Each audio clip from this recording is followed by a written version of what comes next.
Bueno, en la actualidad el crecimiento de los desechos electrónicos es un desafío global.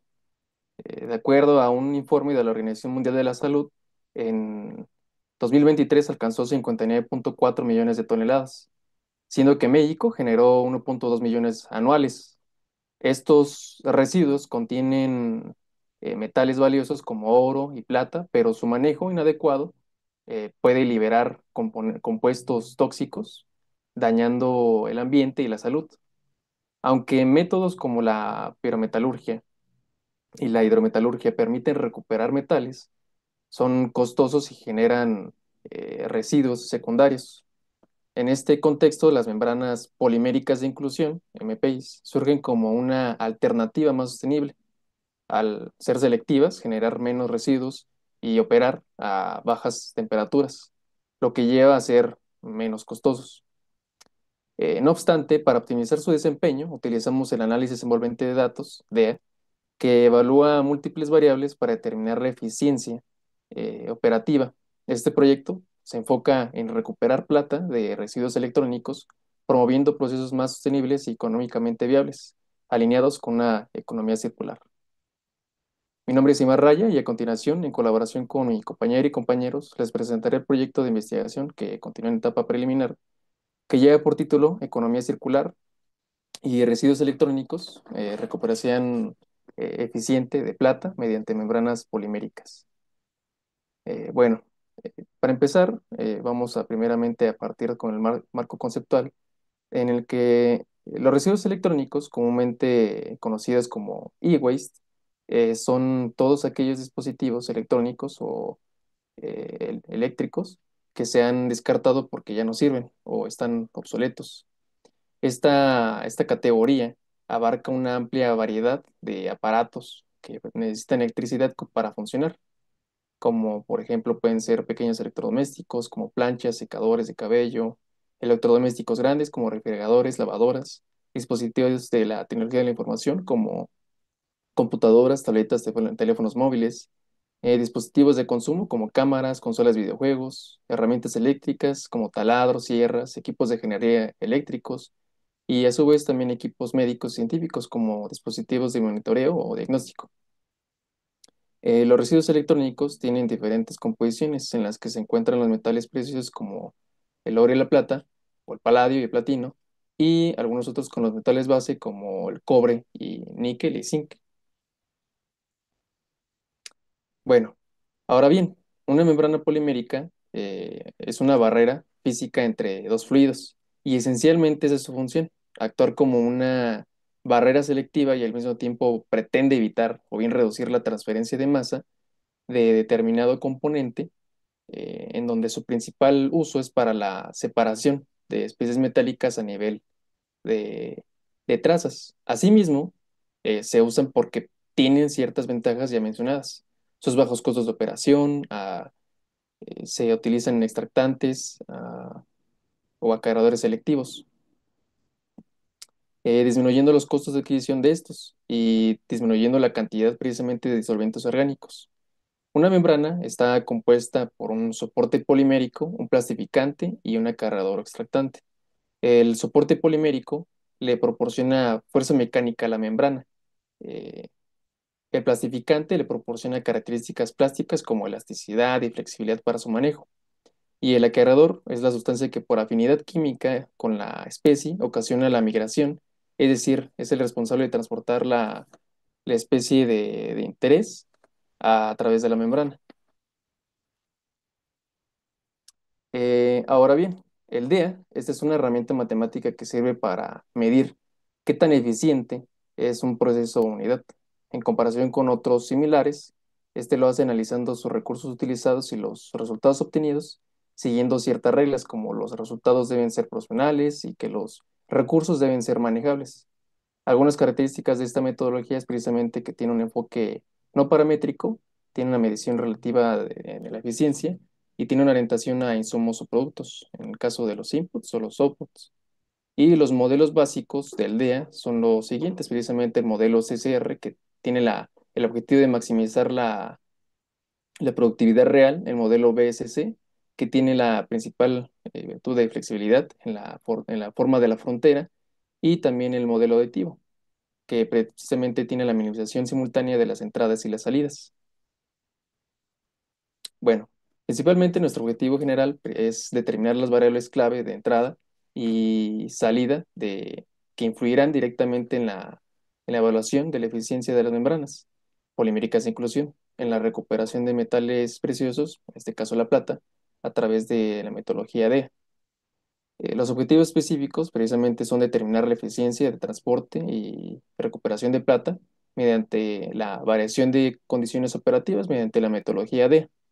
También, a su vez, es identificar las condiciones óptimas de operación para maximizar el flujo de transporte y la capacidad de recuperación de plata mediante la metodología DEA. También, evaluar la estabilidad de las membranas poliméricas de inclusión tras múltiples ciclos de operación determinando su vida útil. Y por último, comparar el impacto ambiental de las membranas poliméricas de inclusión con otras tecnologías convencionales de recuperación de metales en términos de generación de residuos y uso de reactivos químicos.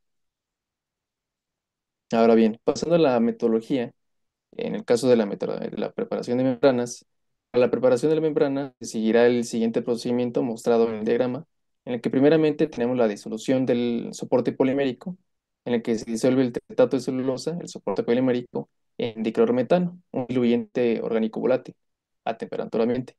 Seguido de la mezcla con el acarreador y plastificante, en el que se añade el acarreador y el plastificante, en el caso nuestro es el tris-2-etilexilfosfato, a la solución y se agita, perdón, durante 40 minutos para obtener una mezcla homogénea. Seguido, pasamos a la parte del moldeado, en el que la mezcla se vierte en un molde de vidrio circular. Y por último, pasamos a la evaporación del disolvente, en el que el disolvente se deja evaporar lentamente eh, durante 50 horas a temperatura ambiente y la membrana se forma al evaporarse precisamente el disolvente orgánico y posteriormente se desprende el molde. Y posteriormente pasamos a las pruebas experimentales, con la finalidad de que en las que se va a simular las soluciones del exhibiado con soluciones de concentración de plata.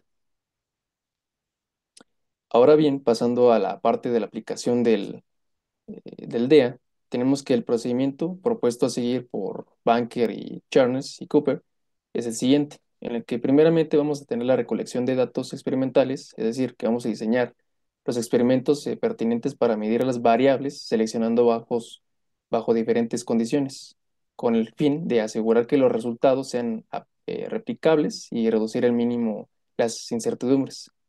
Segundo, vamos a hacer la preparación del modelo DEA, es decir, que vamos a elegir el software o herramienta de análisis como MATLAB, R, Python o el DEA Solver. A su vez, también vamos a ingresar las variables de entrada como concentración de cargador y clasificante y las de la salida como porcentaje de extracción, flujo, entre otros. Posteriormente vamos a pasar al análisis del DEA, en el que vamos a calcular la eficiencia relativa de cada configuración experimental, en este caso las unidades DMU, para identificar cuáles unidades son eficientes y obviamente cuáles no. Y también vamos a pasar a la parte de la interpretación de los resultados, que es importante para análisis, en el que vamos a comparar las membranas experimentales para identificar las más eficientes, seguido para poder proponer ajustes en las condiciones de operación para mejorar el rendimiento de las membranas ineficientes. Y por último, vamos a tener la validación del modelo, en el que vamos a utilizar datos de nuevas configuraciones para validar los resultados obtenidos, eh, para ampliar el modelo si es necesario, por ejemplo, incorporando subprocesos adicionales. Siendo así, un enfoque DEA tradicional, BSC, orientado a salidas, eh, con posibilidad de reducir dimensionalidad, es decir, hacer una selección o jerarquía de variables, será adecuado para este estudio, en el que podrán considerarse extensiones si, si los resultados iniciales requieren análisis más complejos. En este caso, el marco metodológico permitirá optimizar experimentalmente la eficiencia de las membranas para la recuperación de los metales preciosos. Y como parte de nuestros resultados preliminares, tenemos que tanto, pero ahora sí que precisamente vamos a tener parte de las gráficas sobre la eficiencia de extracción, el porcentaje, en función de cada membrana con la finalidad de poder comparar el desempeño de diferentes formulaciones de las membranas poliméricas. También vamos a tener el análisis precisamente del DEA con en un diagrama de eficiencia técnica, con la finalidad de poder identificar qué configuraciones de las membranas poliméricas son más eficientes y esto nos ayudará a optimizar los parámetros operativos y de diseño. También, como se mencionó en los objetivos, vamos a tener los posibles impactos ambientales evaluados, como una evaluación preliminar, obviamente, del impacto ambiental. Ahora bien, tanto el gráfico de líneas como el gráfico de barras nos permitirá, precisamente nos permitió encontrar, comparar la eficiencia de extracción de cada membrana, esto con la finalidad de poder determinar cuál es precisamente la membrana más eficiente.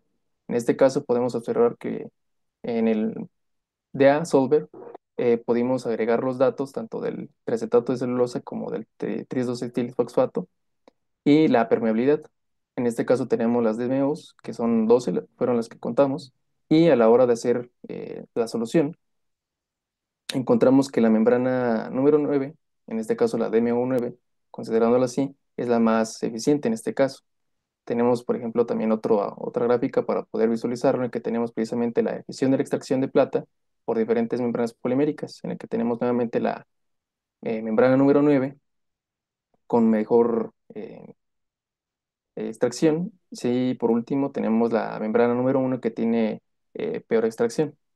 Sin embargo, siendo que aún no conocíamos la relación entre nuestras variables, decidimos realizar un mapa de calor para ver precisamente la influencia del porcentaje del soporte polimérico y la mezcla del acarreador extractante, junto con la permeabilidad y la eficiencia. Siendo así, se pudo concluir precisamente lo siguiente, en el que la membrana, en este caso la DM19, es la más eficiente ya que tiene una combinación óptima de permeabilidad y contenido de TEP. También las membranas con mayor porcentaje de TEP, de acuerdo precisamente a este mapa de calor, tienden a ser más eficientes ya que este componente mejora el transporte selectivo de la plata.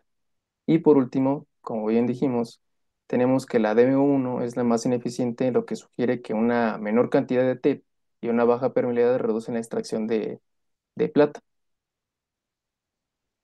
Ahora bien, la bibliografía que consultamos y precisamente estamos teniendo en el proyecto de investigación y es cuanto. A su vez, también me permitiría agradecer al Encuentro Internacional de Difusión Científica en su tercera etapa y a Ecotour por esta participación. Muchas gracias.